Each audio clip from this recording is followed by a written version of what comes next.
Hello guys, smart study के official YouTube channel में आपका एक बार फिर से स्वागत है। आज हम आपके लिए लेकर आए हैं हाई कोर्ट प्रोसेस सर्वर की मॉक टेस्ट 3।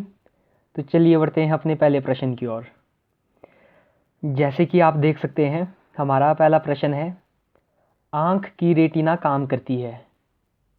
तो हमें बताना है कि आंख की रेटिना किस की तरह काम करती है। तो हमारे ऑप्शन है कैमरे के लेंस की तरह, कैमरे के शटर की तरह, कैमरे के फिल्म की तरह, या इनमें से कोई नहीं। तो ऑप्शन नंबर सी, कैमरे के फिल्म की तरह हमारी आंख की रेटिना काम करती है। तो option number C is right answer. तो चलिए बढ़ते हैं अपने अगले प्रश्न की ओर।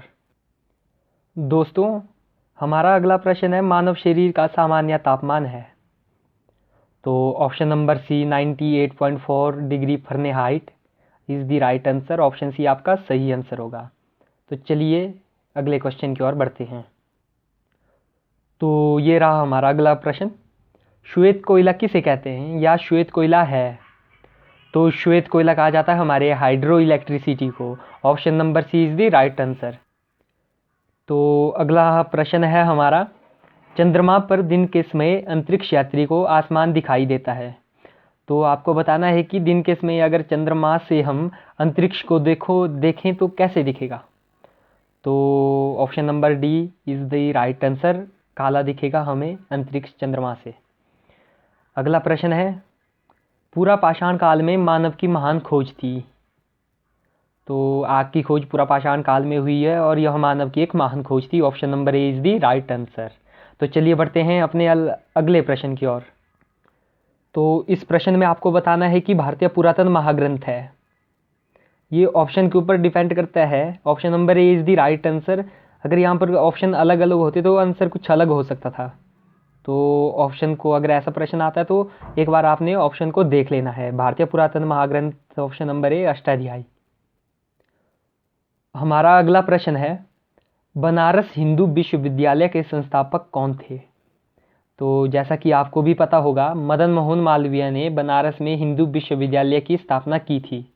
तो हमारा अगला प्रश्न है, मुस्लिम लीग ने सर्वप्रथम भारत के विभाजन की मांग की। तो मुस्लिम लीग ने सर्वप्रथम भारत के विभाजन की मांग 1940 ईस्वी में की थी। तो दोस्तों, आपको कमेंट बॉक्स में बताना है कि मुस्लिम लीग की स्थापना कब हुई। तो चलिए बढ़ते हैं अपने अगले प्रश्न की ओर। अगला प्रश्न है, 1857 में जब महान विद्रोह हुआ तब गवर्नर जनरल कौन थे। तो 1857 में जब महान विद्रोह तो नहीं कह सकते, यह एक क्रांति थी, उसमें गवर्नर जनरल कौन थे। तो option number C is the right answer, Lord Canning. तो हमारा अगला प्रश्न है कि कौन सभी गोलमेज सम्मेलनों में उपस्थित हुआ था। तो डॉक्टर भीमराव अंबेडकर जो थे वो तीनों गोलमेज सम्मेलनों में उपस्थित हुए थे। अगर पूछा जाता है कि महात्मा गांधी कौन से गोलमेज सम्मेलन में उपस्थित हुए थे, तो महात्मा गांधी हमारे दूसरे गोलमेज सम्मेलन में उपस्थित हुए थे। तो चलिए बढ़ते हैं अपने अगले प्रश्न की ओर। तो दोस्तों, हमारा अगला प्रश्न है, संविधान सभा के सभापति कौन थे। तो डॉक्टर राजेंद्र प्रसाद जी, जिन्हें कि 11 दिसंबर 1946 को स्थायी अध्यक्ष चुना गया था, संविधान सभा के सभापति थे। तो चलिए बढ़ते हैं अपने अगले प्रश्न की ओर। हमारा अगला प्रश्न है, वे संघीय क्षेत्र जिनकी अपनी विधान परिषद नहीं होती, उनके कानून पारित किए जाते हैं।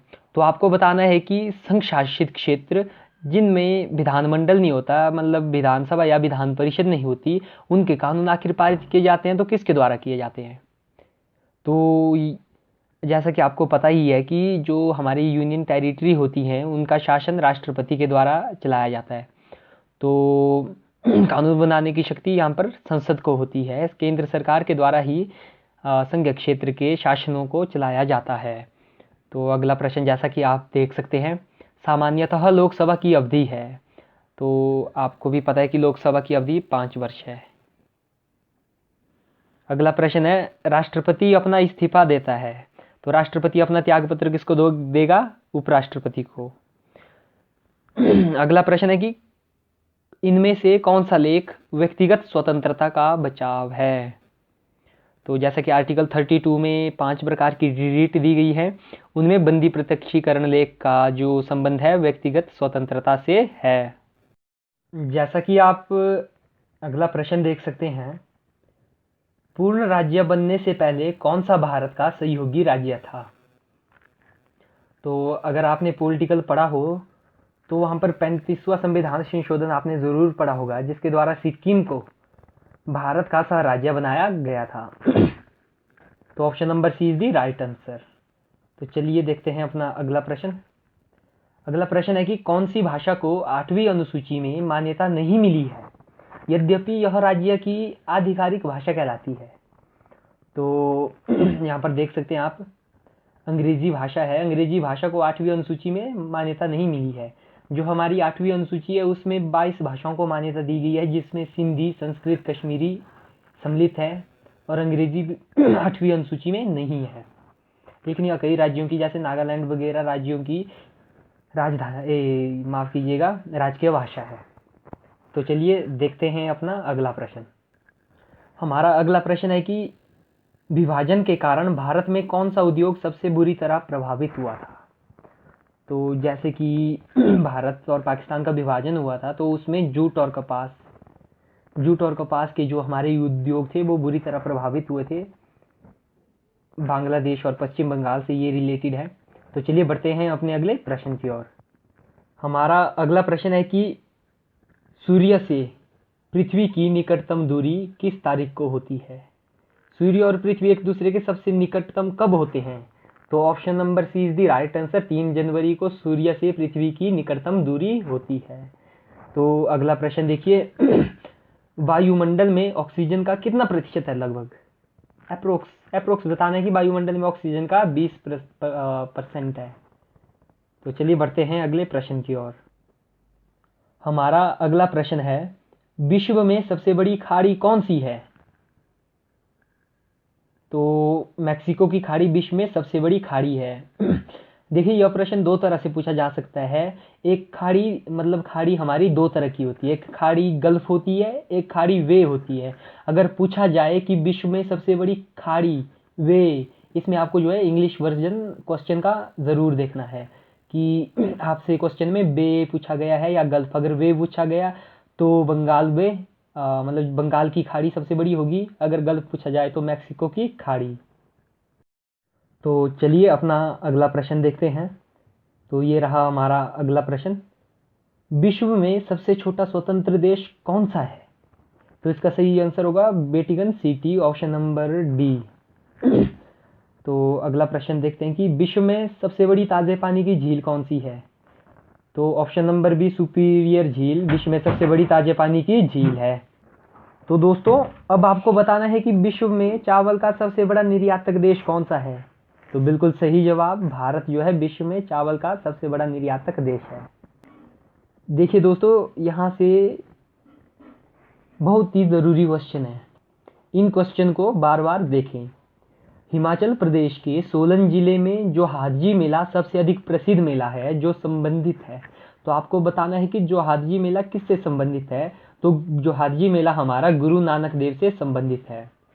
तो अगला प्रश्न है हमारा कि निर्मंड में भुंडा त्योहार कितने अंतराल के बाद संपन्न होता है?